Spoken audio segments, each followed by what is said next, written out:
Assalamualaikum warahmatullahi wabarakatuh. Apa yang akan terjadi jika seorang nenek pedagang kue dituduh mengedarkan barang haram oleh oknum polisi arogan yang haus akan jabatan? Di balik kesederhanaannya, ternyata nenek itu adalah ibu dari seorang jenderal TNI yang disegani. Apa yang akan terjadi selanjutnya?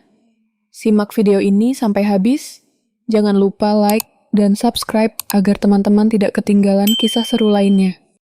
Di balik hiruk-pikuk Pasar Tanjung Sari, aroma kue panas yang baru matang dari kios sederhana milik Bu Ningsih seolah menjadi nyanyian pagi bagi para pedagang dan pembeli.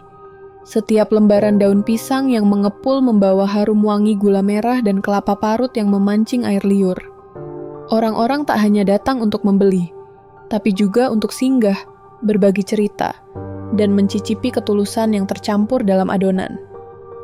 Kios kecil itu berdiri tepat di simpang jalur masuk pasar, berdinding triplek usang, dan berkanopi plastik bening yang kadang bocor saat hujan. Namun dari tempat sesederhana itulah, kebahagiaan kecil tercipta. Di sana, seorang nenek dengan senyum penuh kasih menyambut siapa saja tanpa pandang rupa. Ambil saja dulu, bayarnya belakangan, ucapnya menjadi frasa paling akrab yang melekat di benak pembeli. Sebab kios kecil itu tak hanya menjual rasa, tapi juga menyimpan kisah derma yang tak terhitung jumlahnya. Kebaikan itu berasal dari Ningsih, seorang janda berusia 60 tahun yang kehilangan suaminya lebih dari 1 dekade lalu. Walau ditinggal dalam sunyi, ia tak pernah membiarkan dirinya larut dalam duka. Ningsih memilih untuk menjadi cahaya bagi sekelilingnya. Ia adalah ibu dari 3 anak, namun banyak orang di kampung menganggapnya lebih dari itu, ibu dari desa itu sendiri. Tangannya yang keriput membentuk kelezatan, dan hatinya yang lapang membentuk harapan. Dari hasil menjual kue, ia membantu biaya sekolah anak tetangga, membelikan beras untuk keluarga yang kelaparan, bahkan menyumbang untuk perbaikan surau kecil di ujung kampung. Tidak pernah sekalipun Ningsih menghitung kebaikan yang ia beri. Ia percaya bahwa rezeki selalu kembali pada waktunya. Orang-orang bilang, Tuhan menitipkan sebagian kasih-Nya lewat wanita tua itu. Banyak anak di desanya bisa terus bersekolah berkat uluran tangannya, dan banyak perut kenyang tanpa tahu siapa yang sebenarnya membayar makanan mereka. Banyak anak di desanya bisa terus bersekolah berkat uluran tangannya, namun dunia tak selalu membalas kebaikan dengan kebaikan. Takdir terkadang tak memilih waktu yang tepat untuk menunjukkan taringnya. Saat langit tampak cerah, badai bisa datang tanpa aba-aba. Di sudut gelap kekuasaan, di dalam ruangan ber-AC, dengan map-map tebal berserakan di meja kayu besar, duduklah seorang pria yang haus akan sorotan. Komandan Rizal, seorang polisi berpangkat menengah berusia awal 40-an, mengetuk-ngetukkan pena di jari dengan wajah keras. Ia bukan polisi sembarangan. Tampilannya rapi, tubuhnya tegap, suaranya lantang. Namun di balik semua itu, tersembunyi ambisi yang membakar perlahan. Rizal tak peduli pada kebenaran selama target terpenuhi. Dan kini, demi promosi jabatan yang telah lama ia incar, ia mencari sasaran empuk untuk dijadikan kasus besar. Dan sayangnya, Ningsih masuk dalam bidikan kejamnya. Ketika desas-desus soal kelezatan kuenya mencapai telinga seorang penyidik rekan Rizal yang sedang menangani kasus narkotika. Dengan tatapan mata tajam yang menyimpan bara keserakahan, Rizal menyusun skenario tuduhan keji. Ia mengklaim bahwa kue legendaris yang membuat Ningsih dicintai itu mengandung ganja, bahwa rasa nikmat itu bukan berasal dari cinta, tapi dari zat terlarang.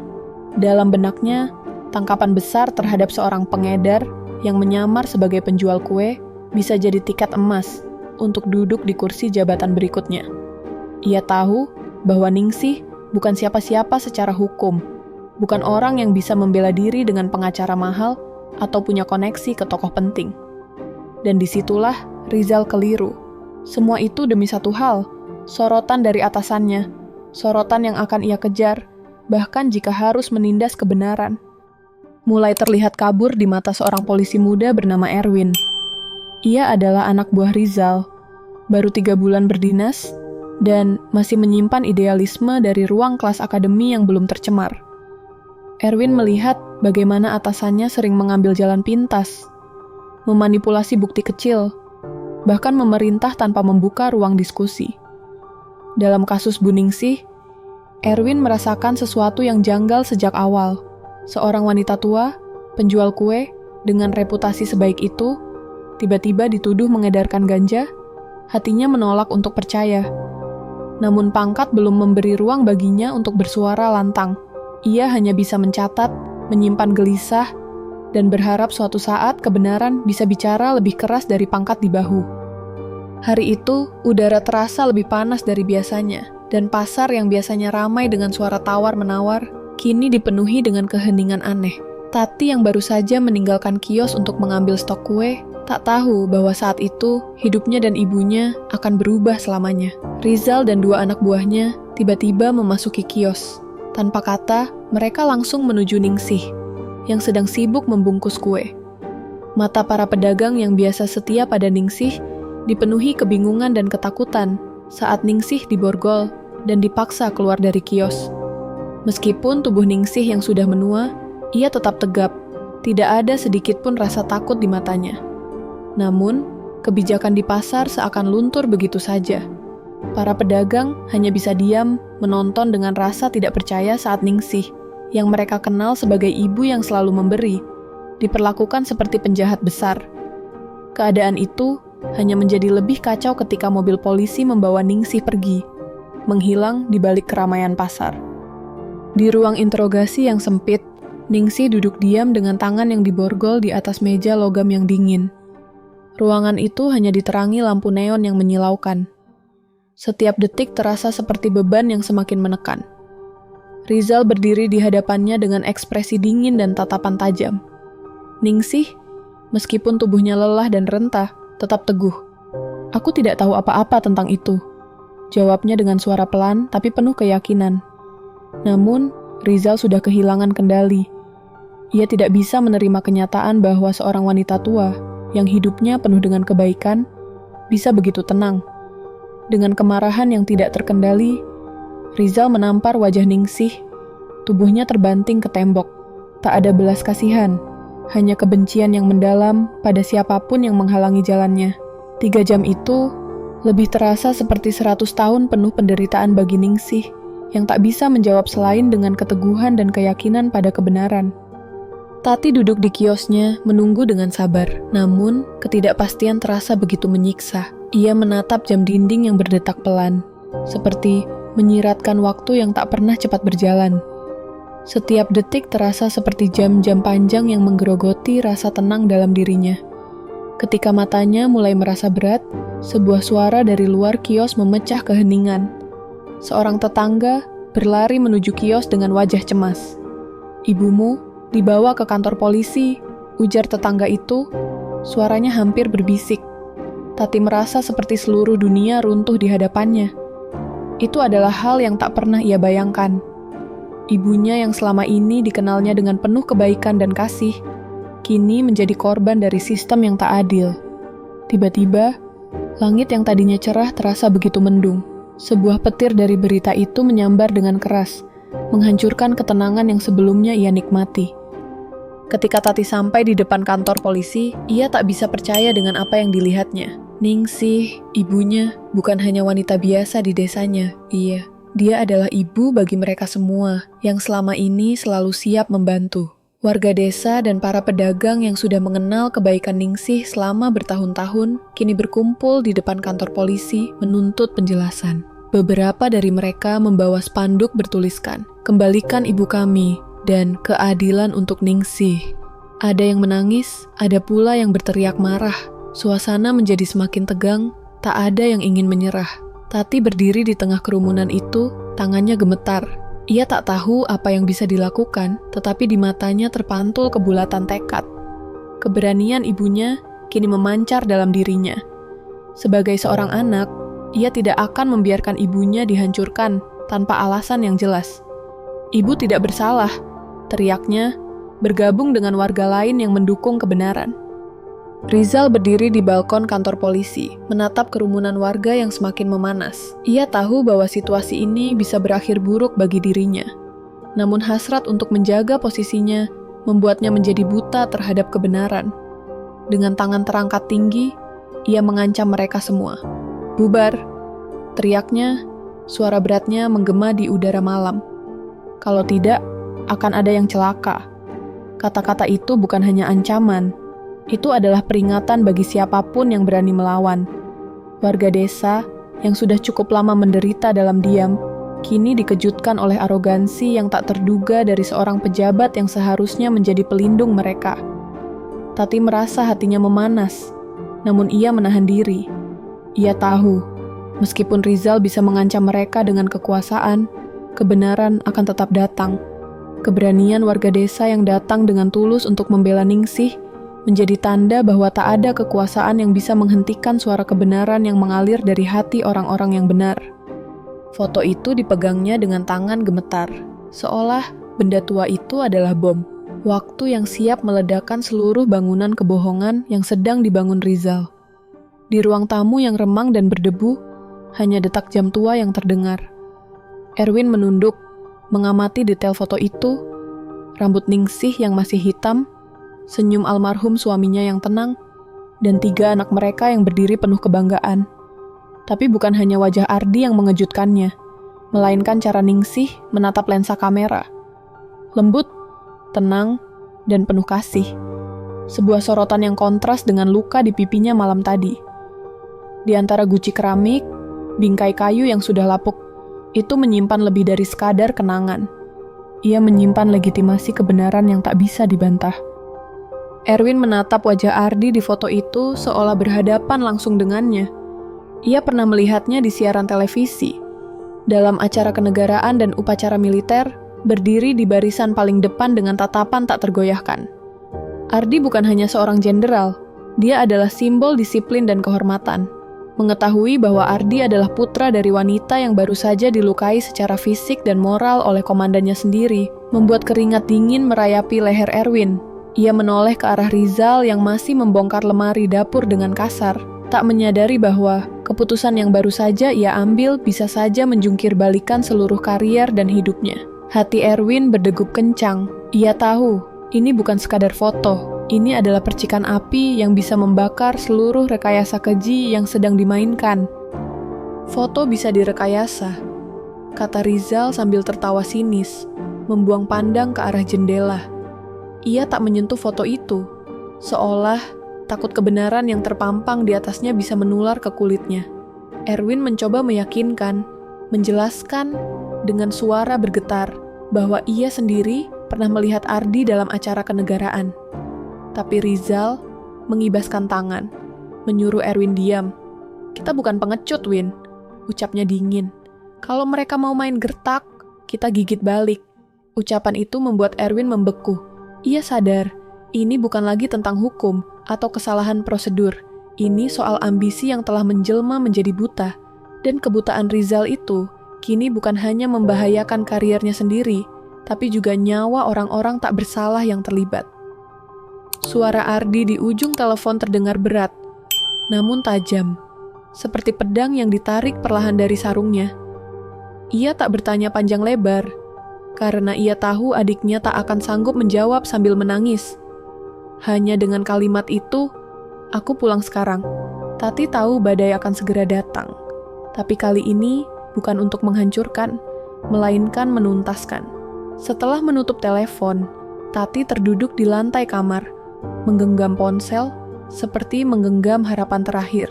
Di sisi lain kota, Ardi segera menghubungi ajudan-ajudannya, meminta mereka bersiap. Ia tak membawa pasukan, hanya 5 orang, tapi semua cukup untuk menunjukkan bahwa kekuasaan bukanlah tentang jumlah, melainkan kehormatan dan ketegasan. Malam itu, langit desa Tanjung Sari seolah menahan bintang, sepi menunggu fajar yang membawa jawaban. Setiap langkah Ardi di pelataran kantor polisi menggema seperti ketukan palu di meja keadilan. Seragam lorengnya rapi, baret merah mencolok di kepala, dan tatapannya menembus dinding-dinding birokrasi yang selama ini melindungi penindasan. Petugas jaga yang semula duduk santai langsung berdiri, menunduk tanpa disuruh. Rizal yang sedang berada di ruang lobi tak menyangka akan kedatangan itu. Matanya membulat, namun mulutnya keluh. Ardi tak berbicara. Ia langsung menuju ruang tahanan diikuti ajudannya. Saat menatap ibunya yang duduk di balik jeruji, dengan wajah pucat tapi sorot mata yang tetap tegar, sesuatu dalam dirinya runtuh. Ia tak menangis, tapi rahangnya mengeras. Malam belum benar-benar habis, namun terang mulai merayap dari balik jendela. Itu bukan hanya fajar bagi hari baru, tapi fajar bagi sebuah keadilan yang selama ini tertunda. Ketika Ardi melangkah ke ruang tahanan, ia tidak bisa menahan tatapannya yang penuh kegetiran saat melihat ibunya di balik jeruji. Meski hanya beberapa bulan yang lalu ia menyaksikan ibunya yang selalu teguh, kini Ningsih tampak lebih rapuh, namun tidak kehilangan kilau keteguhan dalam matanya. Tati, yang berdiri di samping ibunya, menggenggam tangan ibunya dengan erat. "Kak, kita akan keluar dari sini," ujar Ardi dengan suara yang lebih bergetar daripada biasanya. Ia tidak datang dengan kekuatan amarah yang biasa dipunyai seorang prajurit, tapi lebih dengan kesedihan yang mendalam. Kesedihan atas pengkhianatan yang tak hanya menyerang tubuh ibunya, tapi juga moralitas seluruh sistem hukum. Ningsih, wanita sederhana yang begitu banyak memberi, kini terbelenggu oleh tuduhan palsu. Ardi tahu, keadilan akan datang, meski harus melalui jalan yang panjang. Di ruang pengadilan militer yang kaku, Ardi duduk tegap, matanya fokus pada hakim yang mengetuk palu. Sementara di hadapannya, Rizal terlihat gelisah. Bukti yang dia anggap bisa menutupi kesalahannya malah terungkap satu persatu. Rekaman CCTV yang menampilkan Ningsih yang tidak mencurigakan. Hanya berdiri di kiosnya sambil menyapa pelanggan, serta hasil laboratorium yang menyatakan kue yang dijual oleh Ningsih tidak mengandung bahan haram apapun. Semua bukti berbicara keras, membuktikan bahwa yang tercemar bukanlah kue itu, melainkan niat jahat Rizal yang ingin meraih posisi dengan cara yang sangat merendahkan. Tangan Ardi menggenggam berkas berisi bukti itu, tahu bahwa ini adalah pembalasan bagi ibunya yang tak berdosa. Rizal mencoba bertahan dengan berbagai alibi. Tapi semakin ia berbicara, semakin jelas kebohongannya terbongkar. Suasana di ruang sidang semakin mencekam. Beberapa petugas di balik meja hakim saling memandang, sementara Ardi tetap diam dengan tatapan tak tergoyahkan. Begitu hakim menjatuhkan vonis, seisi ruang sidang seakan terhenyak. 8 tahun penjara untuk Rizal, serta pencopotan dari jabatannya. Rizal, yang dulu sangat angkuh, kini hanya bisa terdiam, wajahnya merah menahan malu. Semua kotoran yang disembunyikan dengan keserakahan akhirnya terungkap. Ardi berdiri dengan kepala tegak, mengucapkan terima kasih pada hakim yang telah menunjukkan bahwa keadilan tetap bisa ditegakkan di dunia ini, meskipun seringkali tertutupi oleh kekuasaan dan kedangkalan moral. Ketika Ningsih akhirnya kembali ke desa, suasana di pasar pun berubah. Warga yang selama ini mendukungnya dengan sabar, menunggu hari keadilan itu datang, akhirnya bisa tersenyum. Teriakan gembira terdengar dari setiap sudut pasar, dan Ningsih disambut dengan pelukan hangat dari mereka yang dulu sering dibantu olehnya. Tati berdiri di samping ibunya, matanya basah dengan air mata kebahagiaan. Tak hanya karena ibunya dibebaskan, tetapi juga karena keadilan yang datang, bukan hanya dalam bentuk hukum, tetapi juga dalam bentuk cinta dan persatuan masyarakat. Di kios sederhana milik Ningsih, aroma kue panas kembali tercium, seperti simbol bahwa keadilan telah menghangatkan hati mereka yang tulus. Seperti halnya kue itu menghangatkan perut mereka yang lapar. Kisah ini menjadi pelajaran bagi setiap orang di desa itu dan di luar sana. Rizal yang haus akan kekuasaan harus membayar harga yang sangat mahal atas keputusannya untuk memanfaatkan jabatannya demi ambisi pribadi. Sementara Ningsih, seorang ibu yang tak memiliki kekuasaan selain dari kebaikan hati dan ketulusan, membuktikan bahwa integritas jauh lebih bernilai daripada pangkat atau uang. Ketika keadilan datang, ia tidak perlu berteriak atau menyakiti siapapun.